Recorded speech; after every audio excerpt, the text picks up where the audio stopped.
Assalamualaikum warahmatullahi wabarakatuh. Innal hamdalillah wassalatu wassalamu Rasulullah Syahidina Muhammad ibni Abdillah wa ala alihi washabihi wa ma'walah amma ba'du. Hadirin para muslimin yang dimuliakan oleh Allah Subhanahu wa taala, yang oleh izinnya kita senantiasa dapat berkumpul di sini dengan keadaan yang sehat, berlimpah rahmat tanpa kekurangan apapun. Dan semoga atas izinnya kita dapat bertawasul untuk amal soleh kelak nanti, insya Allah. Jamaah sekalian, di sini pasti kita sudah tidak asing dengan yang namanya rukun Islam. Rukun Islam itu adalah pilar dari seorang muslim. Yang pertama ada syahadat, yang kedua salat, yang ketiga zakat, yang keempat ada puasa, dan yang terakhir ada naik haji bila mampu. Nah, dari seluruh rukun Islam ini sudah dirangkap atau dirangkum dalam salah satu rukun Islam, yakni sholat. Mengapa demikian? Karena pada dasarnya saat sholat kita pasti mengucapkan yang namanya syahadat, baik di atahiyat awal ataupun atahiyat akhir. Nah, syahadat yang berbunyi asyhadu alla ilaha illallah wa asyhadu anna muhammadar rasulullah, yang artinya aku bersaksi bahwa tiada Tuhan selain Allah dan aku juga bersaksi bahwa Nabi Muhammad adalah utusan Allah. Syahadat. Yang kedua, sholat pasti ada dalam sholat. Lalu yang ketiga, zakat. Zakat dan sholat ini muncul sebagai adik kakak, karena dalam Quran surat Al-Baqarah ayat 10, dan tegakkanlah sholat dan tunaikanlah zakat, dan segala yang kamu kerjakan untuk dirimu akan mendapatkan pahala di sisi Allah. Sesungguhnya Allah Maha melihat terhadap apa yang kamu kerjakan. Lalu saat sholat kita otomatis puasa, tidak makan, tidak minum.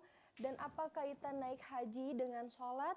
Kaitan naik haji dengan sholat bahwa pada dasarnya Imam An-Nawawi dalam kitab Al-Khazan menjelaskan bahwa ketika melakukan ihramnya hendaknya kita mandi, berwudu, dan mengenakan pakaian sesuai ihramnya. Dilanjutkan dengan sholat 2 rakaat, di mana rakaat pertama setelah Al-Fatihah ini membaca surat Al-Kafirun, dan yang kedua membaca surat Al-Fatihah, dan setelahnya berdoa apapun kehendaknya. Jadi kelima rukun Islam tadi ada dalam satu rukun Islam, yakni sholat. Mengapa sholat begitu sangat spesial? Ya, jamaah sekalian, sholat ini terdapat dua, ada pun sholat wajib maupun sholat sunnah.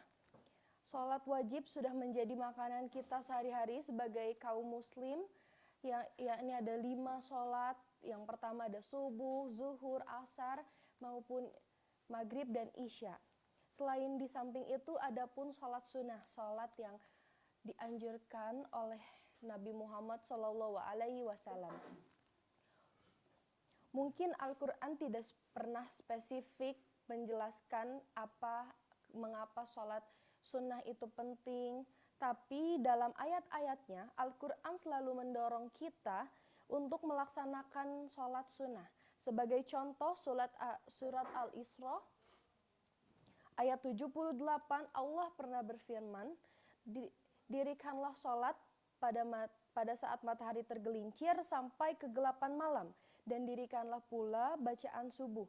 Sesungguhnya bacaan subuh itu disaksikan oleh para malaikat.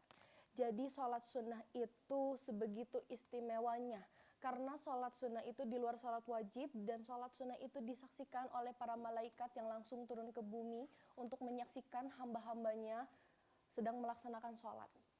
Ayat ini menegaskan pentingnya melaksanakan sholat dalam waktu-waktu tertentu, misalnya sholat fardu.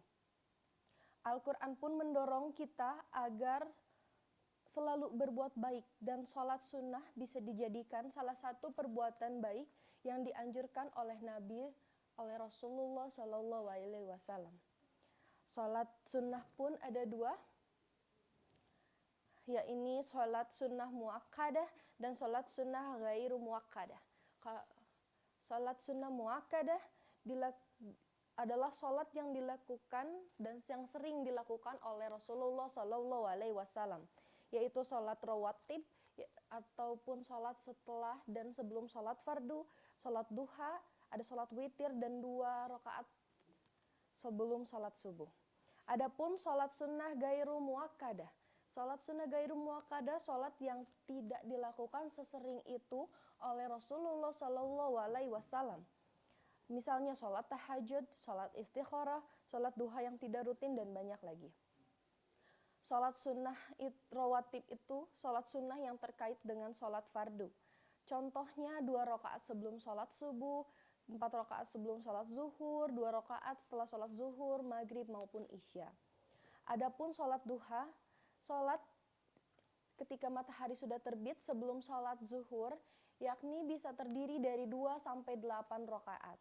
Ada juga sholat tahajud yang jamaah selalu ketahui. Sholat tahajud itu sholat di sepertiga malam, di mana kita sudah tertidur lalu kita berniat untuk bangun di malam hari di sepertiga malam untuk melaksanakan sholat, yaitu sholat tahajud. Adapun sholat istikharah. Sholat istikharah ini di mana kita ingin meminta jawaban, ingin mengambil keputusan yang penting ataupun meminta sesuatu kepada Allah Subhanahu wa taala. Ada juga sholat taubah. Sholat ini sholat di saat kita memohon ampun kepada kuasa Allah Subhanahu wa taala. Lalu ada sholat witir, yaitu sholat di malam hari setelah isya.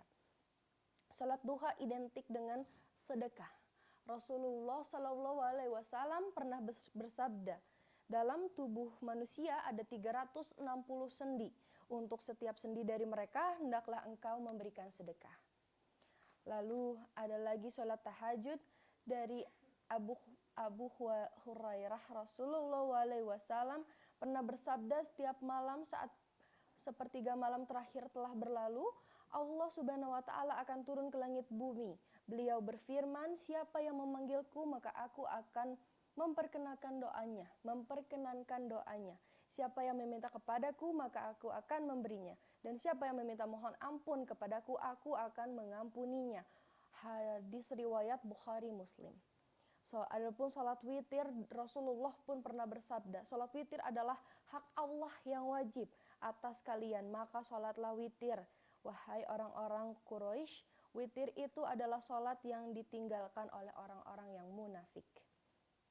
Istikharah dari Jabir bin Abdullah. Rasulullah pernah bersabda, jika salah seorang di antara kalian hendak melakukan sesuatu perbuatan, maka hendaklah kalian sholat 2 rakaat dari sholat yang wajib. Hendaklah membaca doa istikharah. Mengapa sholat sunnah itu sangat penting?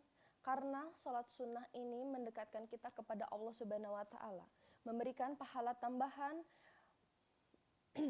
mengikuti jejaknya Rasulullah Shallallahu Alaihi Wasallam, dan membersihkan diri dari dosa. Ada sepatah ayat,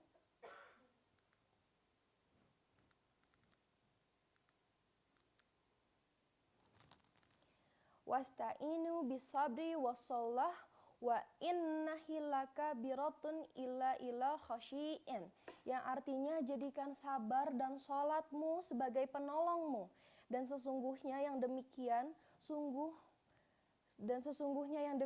itu sungguh berat kecuali bagi orang-orang yang khusyuk. Quran Surat Al-Baqarah ayat 45. Dan terakhir, jamaah-jamaahku sekalian, sebelum menutup perjumpaan kita, mohon maaf bila saya ada salah-salah kata. Wabillahi taufik wal hidayah. Wassalamualaikum warahmatullahi wabarakatuh.